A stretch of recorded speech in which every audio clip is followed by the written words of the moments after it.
আপনি 5 MB, 10 MB, 20 MB অথবা 40 MB স্পিডের একটি ওয়াইফাই লাইন নিয়েছেন। তো আপনি কি আসলে সেই স্পিডটা পাচ্ছেন? আসলে আপনি স্পিডটা কিভাবে বুঝবেন? ধরেন আপনি 10 এমবি স্পিডের একটি ওয়াইফাই লাইন নিয়েছেন। একটি 100 এমবি ভিডিও ডাউনলোড করতে 10 সেকেন্ড সময় লাগবে। মানে 1 সেকেন্ডে 10 এমবি করে ডাউনলোড হবে। আসলে আপনি সেই স্পিডটা পাচ্ছেন কিনা সেটা আপনার হাতে থাকা মোবাইল ফোন দিয়ে দেখে নিতে পারবেন। চলে যাবেন ক্রোম ব্রাউজারে, সার্চ বারে সার্চ করবেন NETSPEED.NET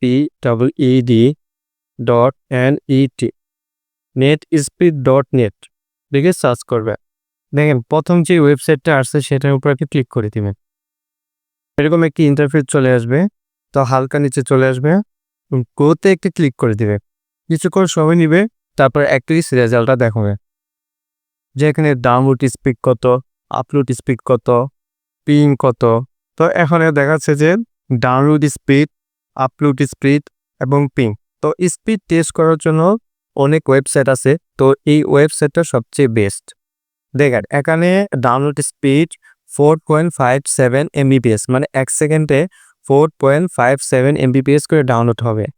কিন্তু এই ডাউনলোডটা কিন্তু আমরা ডাউনলোড করার সময় সেই স্পিডটা পাই না, কারণ এক এক ওয়েবসাইটে এক এক রকম স্পিড হতে পারে এবং ওয়েবসাইট বুঝে স্পিড কম বেশি হতে পারে।